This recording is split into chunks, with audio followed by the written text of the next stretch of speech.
경기도는 그동안 두 차례에 걸쳐 산하 공공기관 8곳을 경기 동북부 지역으로 이전하겠다고 밝혔는데요. 여기에 7개 기관을 추가로 이전할 뜻을 발표했습니다. 이전 지역은 오는 5월쯤 나올 전망입니다. 연천 행정복지센터 직원이 코로나19 확진 판정을 받아 복지센터 전 직원이 자가격리에 들어갔습니다.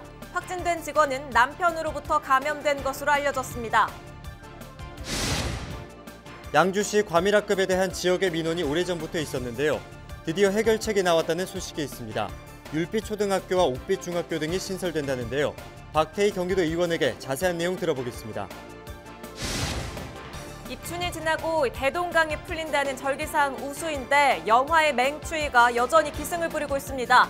이번 추위는 금요일까지 계속될 전망입니다.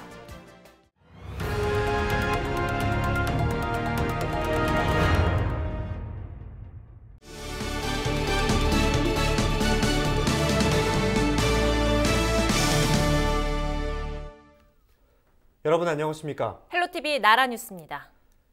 경기도는 그동안 두 차례에 걸쳐 산하 공공기관 8곳을 경기 동북부 지역으로 이전하겠다고 밝혔는데요. 이번에 7개 공공기관을 추가로 이전하겠다고 발표했습니다. 경기 동북부 17개 지자체가 이전 대상 지역인데 최종 이전 지역은 5월쯤 나올 것으로 보입니다. 이지훈 기자입니다. 이번 3차 이전 기관은 경기연구원과 경기신용보증재단, 경기도 경제과학진흥원, 경기농수산진흥원 등 모두 7곳입니다. 이들 기관의 근무자 수는 총 1,100여 명으로 지난 1, 2차 이전 기관의 근무자 수를 전부 합친 규모와 비슷합니다. 이전 후보지는 경기 동북부 지자체 17곳, 각종 중첩 규제로 발전이 더딘 곳들입니다. 사람이든 지역이든 공동체를 위한 특별한 희생을 치른 경우에는 그에 상응하는 특별한 보상이 있어야 공정한 것입니다. 경기도는 17개 지자체를 대상으로 공모를 한 후 5월쯤에는 기관 이전 지역을 발표한다는 계획입니다. 지자체 간 기관 유치 경쟁이 치열할 것으로 예상되는데 경기도는 재정 규모 차이에 따른 불이익이 없도록 재정 부문을 심사 기준에서 제외하기로 했습니다. 또 외부 전문가로 심사위원회를 구성해 투명한 절차로 이전 지역을 결정하겠다고 했습니다. 이재명 경기도지사는 이번 공공기관 추가 이전 결정에 최근 국회에서 이어지고 있는 경기 분도 논의와 아무런 관련이 없다고 밝혔습니다. 분도론과는 아무 관계가 없습니다. 분도는 우리 북부 또는 동부 해당 지역 주민들 입장에서 판단해 보면 분도를 하면 북부가 더 나빠집니다. 이 지사는 더 이상의 공공기관 이전은 없을 것이며 경기 동북부 지역 규제 완화를 위해 정부와 끊임없이 소통하고 있다고 말했습니다. 헬로티비 뉴스 이지훈입니다. 연천 행정복지센터 직원이 코로나19 확진 판정을 받아 복지센터 전 직원이 자가격리에 들어갔습니다. 확진된 직원은 확진 판정을 받은 남편으로부터 감염된 것으로 알려졌습니다. 연천구는 행정복지센터를 전면 폐쇄 조치하고 전 직원 16명을 자가격리하는 한편 18일부터 군청 공무원을 파견 근무하도록 했습니다. 그동안 양주시 내 과밀학급이 지역 걱정 중심에 있었는데요. 진전된 논의와 성과가 나왔다는 소식입니다. 관련된 내용을 박태희 경기도의회 의원과 이야기 나눠보죠. 의원님 안녕하십니까? 네, 안녕하세요. 반갑습니다. 반갑습니다. 학교가 새로 들어선다는 반가운 소식이 있더라고요. 네, 지금 목정 신도시 한 3개 학교가 지금 신설될 예정인데요. 첫 번째는 이제 율빛초등학교가 특수 1학급을 포함해서 병설 유치원까지 합하면 한 31학급 정도로 개교 예정이고요.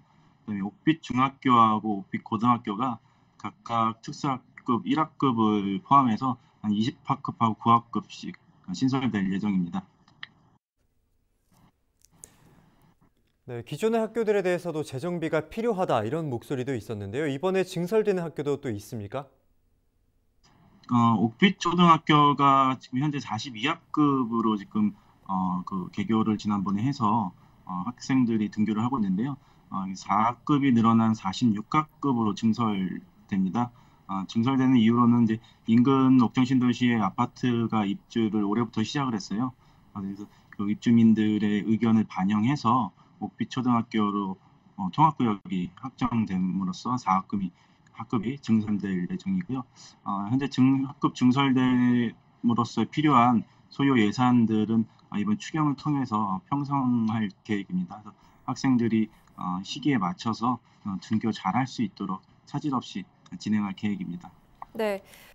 특히 일반계 고등학교 학급당 학생 수가 다른 지역에 비해서 많았기 때문에 참 걱정이 됐었는데 이번 신증설로 인해서 양준의 교육 환경 어떤 변화를 좀 기대해 볼 수가 있을까요?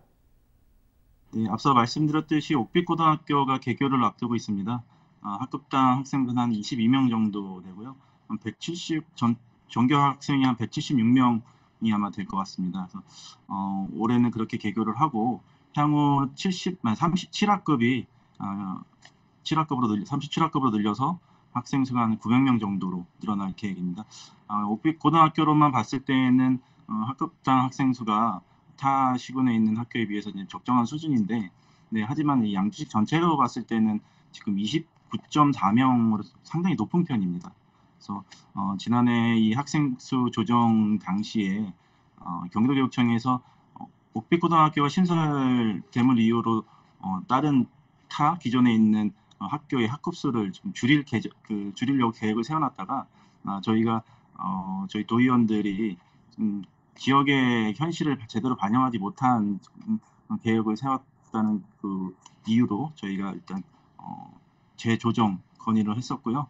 경기도교육청에서 이를 받아들여갖고 기존 학급수를 줄이지 않고 유지하는 걸로 결정이 나왔습니다. 그래서 올해는 이제 아까 말씀드렸듯이 옥빛고등학교가 개교를 함으로써 어느 정도의 학급당 학생 수 숨통을 조금이나마 트였다고 볼 수 있는데요. 아직까지는 그래도 양주시 전체가 좀 학급당 학생 수가 많은 편입니다. 그래서 이 학급당 학생 수를 좀 줄이기 위해서 저희가 지속적으로 좀 노력할 계획이고요.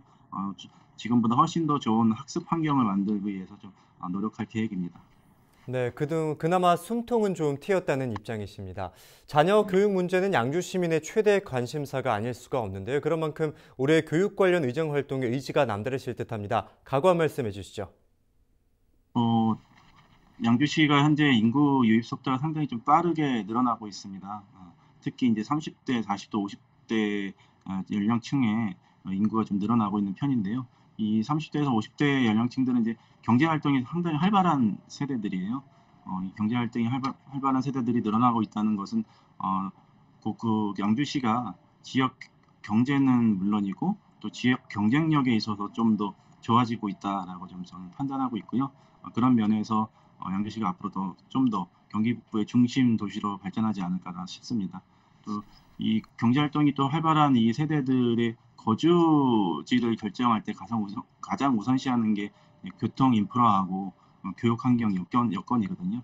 그런 측면에서 양주시는 GTX C 노선이나 전철 7호선 그리고 수도권 제2외곽 순환도로 등이 계획되고 있어서 이런 부분에서는 큰 매력이지 않을까라는 생각이 들고요. 또 이 옥정 신도시가 지금 활발하게 개발됨으로써 교육 환경도 좀 더 좋아지고 있습니다. 그런 면에서는 우리 아까 말씀드렸던 그 세대들이 양주시에 거주하는 게 가장 선호하는 것 같습니다.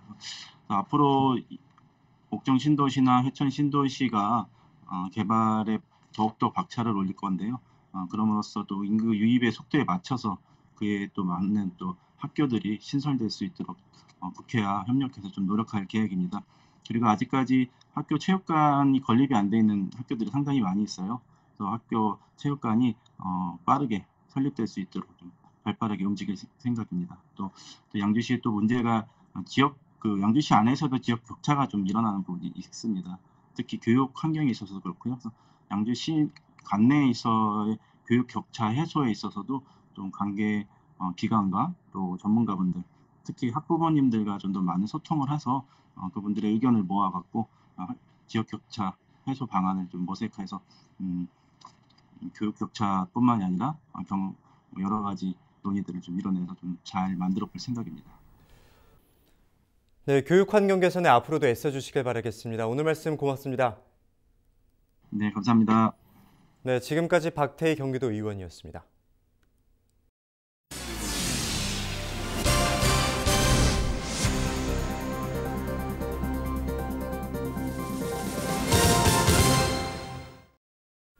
입춘이 지나고 대동강이 풀린다는 절기상 우수이지만 영하의 맹추위가 여전히 기승을 부리고 있습니다. 이번 추위는 금요일까지 계속될 것으로 보이는데요. 한편에서는 그래도 봄맞이 준비가 한창입니다. 김호 기자입니다. 양주의 한 5일장. 매서운 칼바람에 장터가 꽁꽁 얼어붙었습니다. 북적여야 할 장날이지만 거리는 한산합니다. 상인들은 두꺼운 외투와 겹겹이 옷을 입고 추위를 이겨냅니다. 한파에 꽁꽁 언 몸은 난로에 잠시 녹여봅니다. 미처 난방기구를 준비하지 못한 상인은 햇살에 의지한 채 손님을 기다리고 있습니다. 꽃샘 추위야 난로로 견딘다지만 코로나가 가져온 경제 한파는 녹일 수가 없습니다. 4시에 옷을 이렇게 봐봐. 잠바 입었지. 이거 뭐 조끼 입었지. 그냥 티셔츠 입었지. 내복 입었지. 다 네 개나 입고 나왔지. 장사는 안 된다니까 그렇게 추워갖고 사람이 안 나오잖아. 영하의 맹추위에 시민들의 옷차림도 다시 두꺼워졌습니다.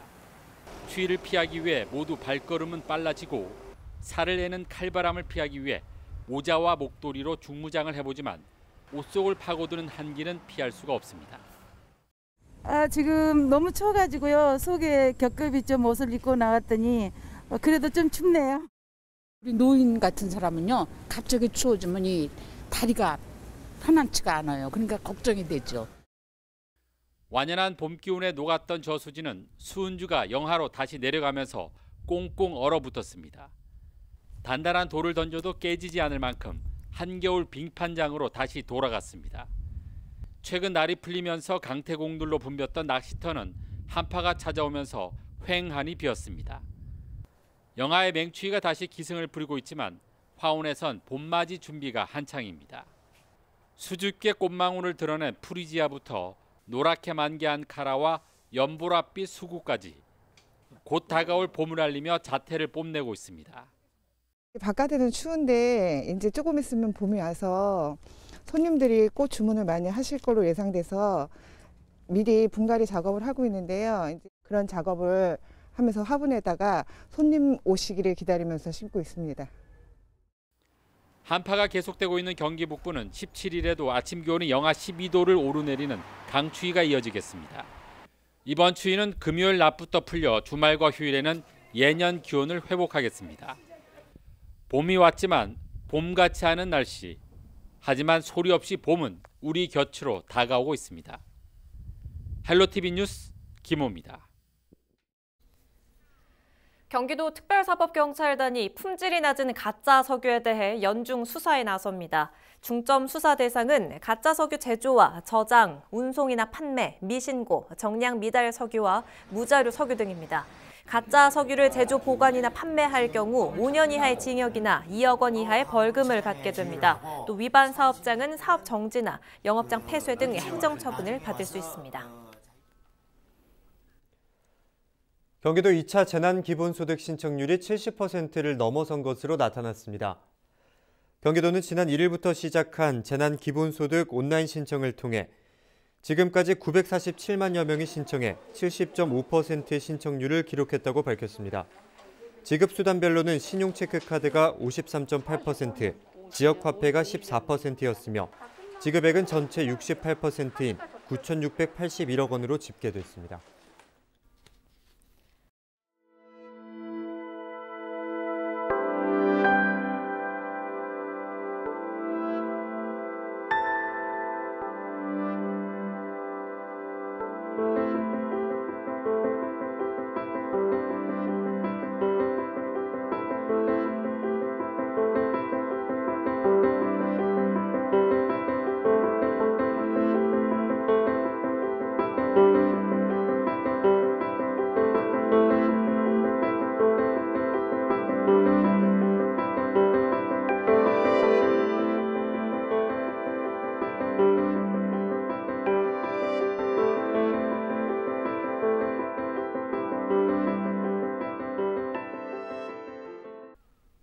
헬로티비 나라뉴스가 준비한 소식은 여기까지입니다. 저희는 언제나 지역민 여러분과 함께하겠습니다. 지금까지 시청해주신 여러분 고맙습니다.